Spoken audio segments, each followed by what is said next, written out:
What keeps us healthy and happy as we go through life? If you were going to invest now in your future best self, where would you put your time and your energy? There was a recent survey of millennials asking them what their most important life goals were. And over 80% said that a major life goal for them was to get rich. And another 50% of those same young adults said that another major life goal was to become famous. And we're constantly told to lean into work, to push harder and achieve more. We're given the impression that these are the things that we need to go after in order to have a good life. Pictures of entire lives, of the choices that people make and how those choices work out for them, those pictures are almost impossible to get. Most of what we know about human life, we know from asking people to remember the past. And as we know, hindsight is anything but 20/20. We forget vast amounts of what happens to us in life, and sometimes memory is downright creative. But what if we could watch entire lives as they unfold through time? What if we could study people from the time that they were teenagers all the way into old age to see what really keeps people happy and healthy? We did that. The Harvard study of adult development may be the longest study of adult life that's ever been done. For 75 years, we've tracked the lives of 724 men. Year after year, asking about their work, their home lives, their health, and of course asking all along the way without knowing how their life stories were going to turn out. Studies like this are exceedingly rare. Almost all projects of this kind fall apart within a decade because too many people drop out of the study, or funding for the research dries up, or the researchers get distracted, or they die, and nobody moves the ball further down the field. But through a combination of luck and the persistence of several generations of researchers, this study has survived. About 60 of our original 724 men are still alive, still participating in the study, most of them in their 90s. And we are now beginning to study the more than 2,000 children of these men. And I'm the fourth director of the study. Since 1938, we've tracked the lives of two groups of men. The first group started in the study when they were sophomores at Harvard College. They all finished college during World War II, and then most went off to serve in the war. And the second group that we've followed was a group of boys from Boston's poorest neighborhoods.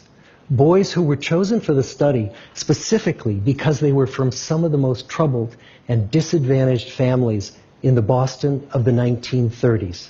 Most lived in tenements, many without hot and cold running water. When they entered the study, all of these teenagers were interviewed, they were given medical exams. We went to their homes and we interviewed their parents. And then these teenagers grew up into adults who entered all walks of life.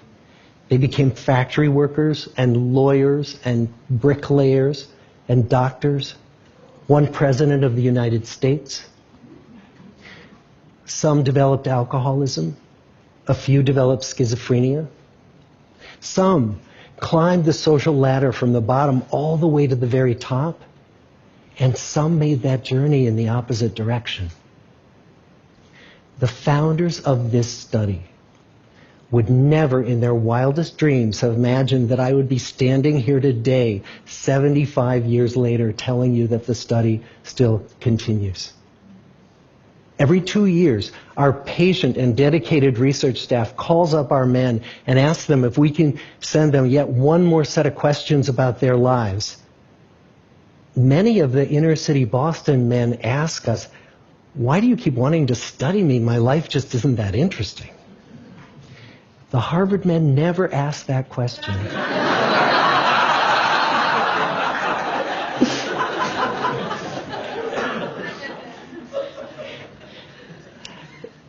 get the clearest picture of these lives, we don't just send them questionnaires. We interview them in their living rooms. We get their medical records from their doctors. We draw their blood. We scan their brains. We talk to their children.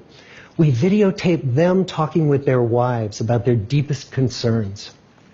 And when about a decade ago we finally asked the wives if they would join us as members of the study, many of the women said, "You know, it's about time." So what have we learned? What are the lessons that come from the tens of thousands of pages of information that we've generated on these lives? Well, the lessons aren't about wealth or fame or working harder and harder. The clearest message that we get from this 75-year study is this: good relationships keep us happier and healthier. Period. We've learned 3 big lessons about relationships. The first is that social connections are really good for us and that loneliness kills. It turns out that people who are more socially connected to family, to friends, to community are happier, they're physically healthier, and they live longer than people who are less well connected. And the experience of loneliness turns out to be toxic. People who are more isolated than they want to be from others find that they are less happy, their health declines earlier in midlife, their brain functioning declines sooner, and they live shorter lives than people who are not lonely. And the sad fact is that at any given time, more than 1 in 5 Americans will report that they're lonely. And we know that you can be lonely in a crowd and you can be lonely in a marriage. So the second big lesson that we learned is that it's not just the number of friends you have, and it's not whether or not you're in a committed relationship, but it's the quality of your close relationships that matters. It turns out that living in the midst of conflict is really bad for our health. High conflict marriages, for example, without much affection, turn out to be very bad for our health, perhaps worse than getting divorced. And living in the midst of good, warm relationships is protective. Once we had followed our men all the way into their 80s, we wanted to look back at them at midlife and to see if we could predict who was going to grow into a happy, healthy octogenarian and who wasn't. And when we gathered together everything we knew about them at age 50, it wasn't their middle-aged cholesterol levels that predicted how they were going to grow old. It was how satisfied they were in their relationships. The people who were the most satisfied in their relationships at age 50 were the healthiest at age 80. And good, close relationships seem to buffer us from some of the slings and arrows of getting old.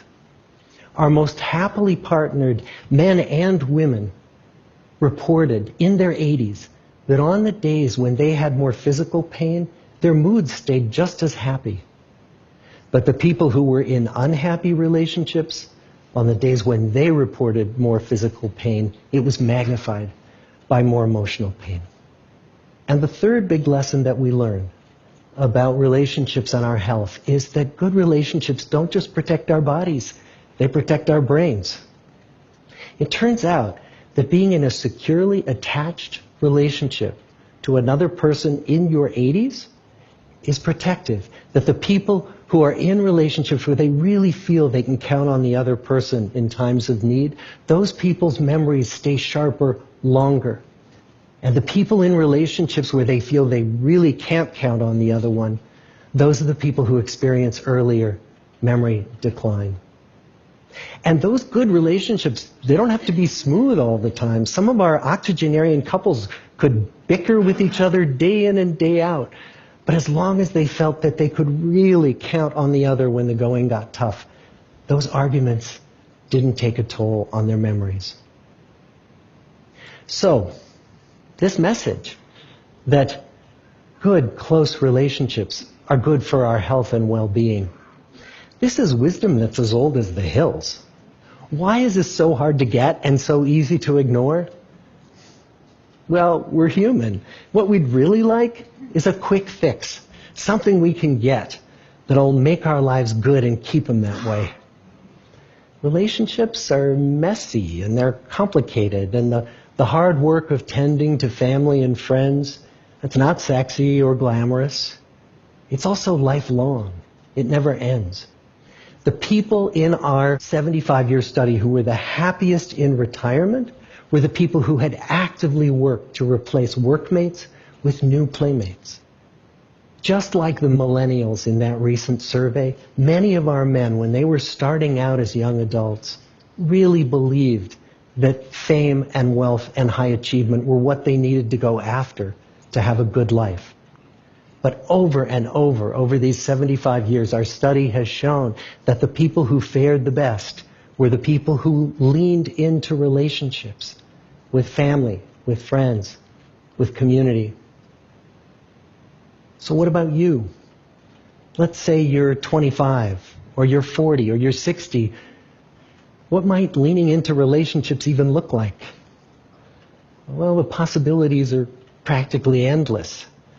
It might be something as simple as replacing screen time with people time, or livening up a stale relationship by doing something new together, long walks or date nights, or reaching out to that family member who you haven't spoken to in years, because those all too common family feuds take a terrible toll on the people who hold the grudges.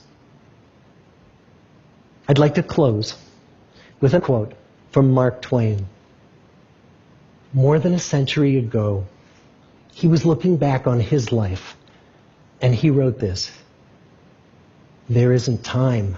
So brief is life for bickerings, apologies, heartburnings, callings to account. There is only time for loving, and but an instant, so to speak, for that. The good life is built with good relationships." Thank you.